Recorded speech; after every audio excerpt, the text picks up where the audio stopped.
हाँ, खुशी की बात है कि आज हुजूर सैयदुना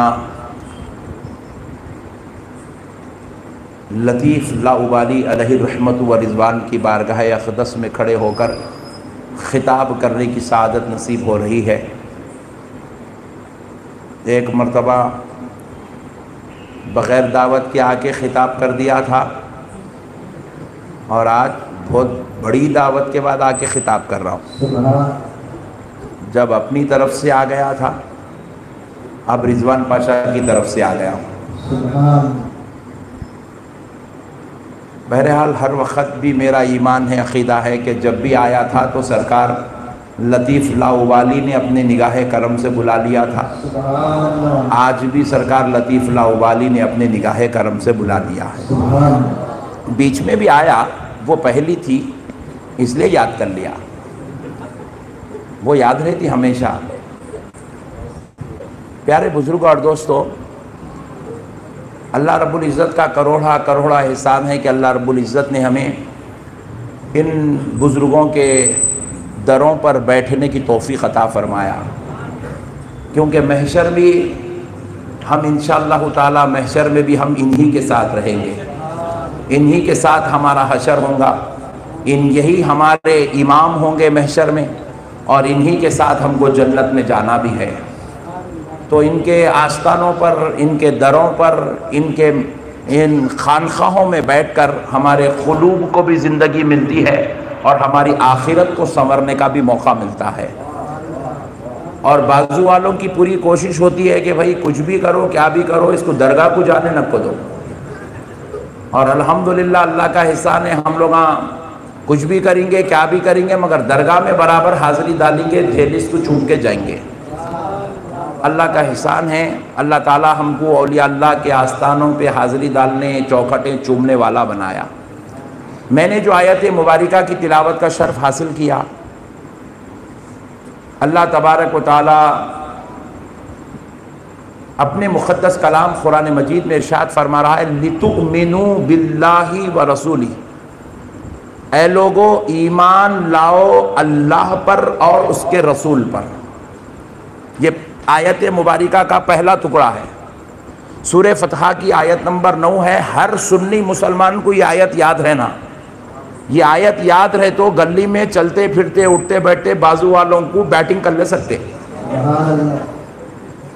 और हमारे सुन्नियों की बीमारी ये है, कितने भी अच्छे बातें बताओ, यहीं सुनते यहीं लाइट ले लेते, घर को गए बात भी याद नहीं रखते। और बाजू वालों क्या करता, याद रखता, हम लोग जहाँ मिले वहाँ उन्हें हमारे ऊपर बोलिंग करने की कोशिश करते रहता। तो आप भी अल्लाह के वास्ते जलीलुल क़दर उलमा की सोहबत में बैठ रहे हैं तो उनकी बातों को याद रखें और फिर जो है बाजू वालों को जवाब देने की कोशिश करें। रब फरमाता है लितुमिनू बिल्लाहि व रसूली, ये आयत का पहला टुकड़ा है। ऐ लोगो ईमान लाओ अल्लाह पर और उसके रसूल पर। फिर आगे इरशाद हो रहा है, व तुअज़्ज़िरूहु व तुवक़्क़िरूहु, हद से ज्यादा उस नबी की बड़ाई बयान करो और हद से ज्यादा उसकी ताज़ीम करो। कितनी करो? जरा जरा जोर से बोलो प्लीज। अरे जरा थोड़ा पीछे वाले तुम लोग भी बोलो ना जी। हाँ, हद से ज्यादा ताज़ीम करो और हद से ज्यादा बड़ाई बयान करो। इतना याद रख लो, ये कोई मुफ्ती साहब का कलाम नहीं है, मौलाना साहब की तकरीर नहीं है, ये कुरान मजीद है, रब का फरमान है। रब कह रहा है मेरे नबी की हद से ज्यादा बड़ाई करो। अब कितनी बड़ाई करना है वो आप डिसाइड करो, मगर पहले आप चल के आगे देखते हैं कि फिर रब आगे इरशाद फरमाता है। ये आयत का दूसरा टुकड़ा था, तीसरा हिस्सा है आयत का। अल्लाह रब्बुल इज़्ज़त इरशाद फरमाता व तुसब्बिहूहु बुकरतन व असीला। भाई वो चाय वाले हमेशा डिस्टर्ब करते रहते, तुम लोग हटो। चाय वालों से तो नफरत हो गई मेरे को। अरे फिर पिला रहे क्या जी, बहुत जिद्दी है चाय वाले, हटो बोले तो हट रहे भी नहीं। हाँ बेटा, चाय जो है पिलाओ हल्लक तक, मगर जलसे के बाद। अभी नहीं, जरा ठहरो, अब हम पिला रहे ना, तुम बाद में पिलाओ। तो अब प्यारे बुजुर्ग और दोस्तों, नौजवानों, जरा गौर से सुनो। रब फरमा रहा है वतुसब्बिहूहु बुकरतन व असीला।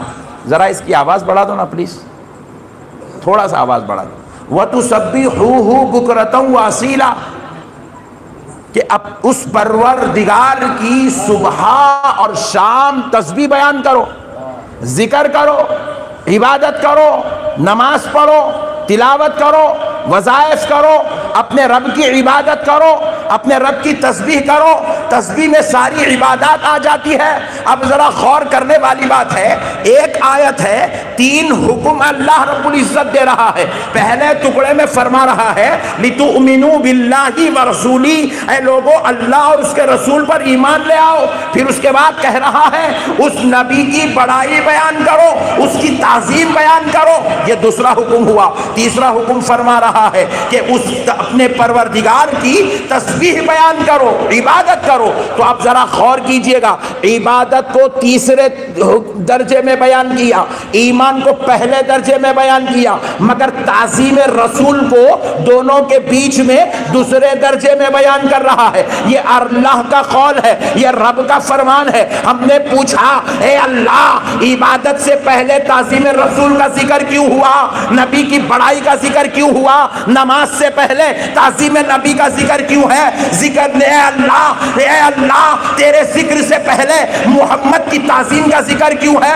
कुरान की तिलावत से पहले ताज़ीम नबी का जिक्र क्यों है? हज से पहले ताज़ीम नबी का जिक्र क्यों है? ज़कात और सदक़ात से पहले ताज़ीम नबी का जिक्र क्यों है? तो रब फरमाता है इसलिए कि बंदो, मुझे उसी की इबादत, उसी की तस्बीह, उसी का जिक्र, उसी का तक़वा कबूल करना है जिसके दिल में ताज़ीम मोहम्मद नजर आती है, मोहब्बत मुस्तफ़ा नजर आती है।